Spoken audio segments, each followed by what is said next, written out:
In this clip that I'm about to play for you, it is a clip of Mr. Lindsey Graham basically assailing against social services programs such as Medicare, Social Security, and others. I want to play this for you because I would like to dissect it and basically give my take on how this is an attack on the American consciousness. Take a look. Entitlements are going to consume the budget. Right now, we're at 2050, we're going to have 185% of debt to GDP. Medicare and Social Security and other entitlement programs are worth saving are going to consume the debt. We're down to a small fraction of the federal pie to run the discretionary part of government. So entitlement reform is a must for us to not become Greece.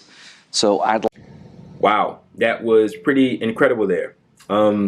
It still amazes me, or maybe it doesn't, at how far to the right the Overton window has shifted in this country to the point where these politicians feel outright comfortable to make attacks on incredibly popular programs like Medicare, like Social Security, and then slip that word reform in there. They love that word reform, and they know deep down inside everything will be okay, and they'll still receive votes from the voters because the consciousness is non-existent.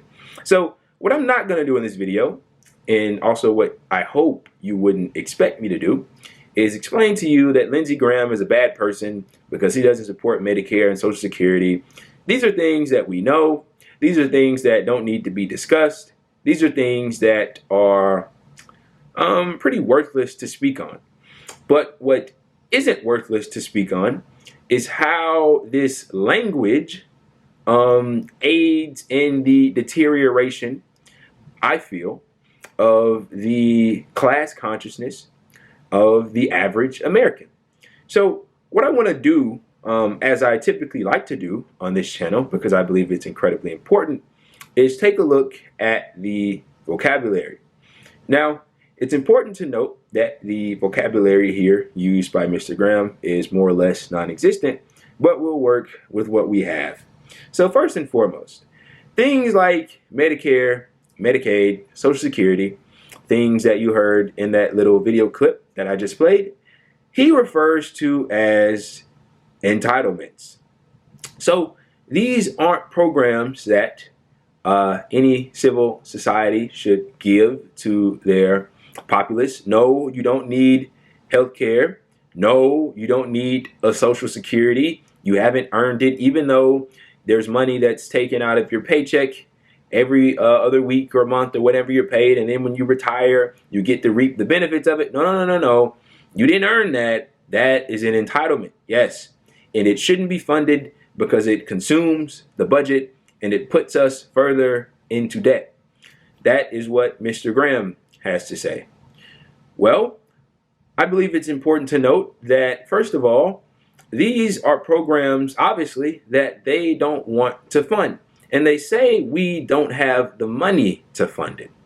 Well, we don't really have the money to fund it. By we, I mean me and you. The average American is already paying their fair share of taxes. They're already in incredible amounts of debt. They can't take anymore. But who can? The wealthy. The wealthy of this country have the money. They have the dough to fund these, what he calls, entitlement programs, as well as an entire slew of other things. But here's the caveat. They don't want to seize that wealth. They want to leave it alone. They don't want to touch it. Why? Because those are the same people that own them. Those are their owners. They don't want to come at their owners. No, they can't do that. They're slaves to the rich, to the CEOs, to the mega wealthy of the country, to the billionaires, or whatever you want to call them. The people that have the wealth to make millions of people's lives much more easier, they don't want to go and get it because of the reasons that I just gave you. And so what you receive from the billionaires, and also from the politicians who help them and who are helped by the billionaires, is an attack on the consciousness of the American. Now, what do I mean by this? I've said it a couple of times. Let me tell you what I mean. In order to keep you from understanding what I more or less just explained, though I could go into much deeper detail on how it's done, In order to prevent you from understanding that you're actively being screwed over and that things aren't as fair as they may appear, they try to get you to understand, you see, these are entitlements. These are bad. You shouldn't want this. No, let's cut it. No, we don't need these things. They're bothersome. You know what we need? We need another tax cut for the rich. Yes. In December of 2017, I believe it was, or whenever, when Donald Trump cut that tax cut for the wealthy, and as if it was something that was needed, that they had done or they should have done a long time ago, cut the corporate tax, cut, all these other different taxes for the wealthy, in which exploded the debt and the deficits to the tunes of trillions of dollars. And the benefit from that tax cut, 83% of it went to the top 1%. By the way, Mr. Graham and none of the other deficit hawks had a problem with that when it happened, because it helped the people that they're beholden to and themselves, by the way. No problem with that. But in terms of, oh, your grandmother is living off of Social Security, we got to take it away from her. And to deviate back, because I've kind of left it a little bit, to the attack, the assault on the American consciousness, they use words going back to the vocabulary like entitlements, reform. So cutting this stuff to them is reform. It's going to make life better. That's what that means. And he says entitlement reform is a must, so it has to happen. And this is what I love the most. In all of this, they have to throw in these scare words or terms or whatever. He picks Greece in this instance. He says that we have to, entitlement reform is a must so that America does not become Greece. Now, why do I zero in on this? What percentage of Americans can point out Greece on a map? What percentage of Americans is educated on the current economic status of Greece? What percentage of Americans can provide to you a detailed history of Greece? Exactly. It's used to freak you out, to make you go, oh my God, I don't want to be like Greece. What does Greece have going on?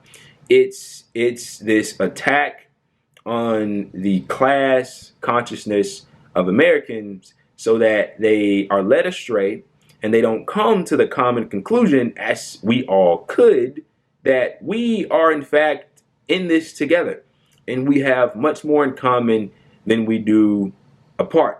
They prey on our cultural differences while ignoring our economic similarities, right? And this is what Mr. Graham is doing in this video.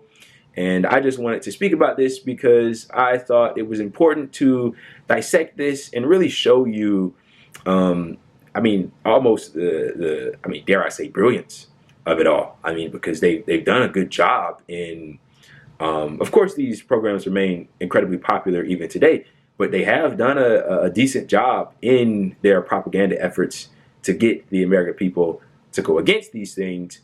And the quicker we realize that we all have a common enemy, which is the establishment, which is the system, which is the rich and powerful that own the system, the better.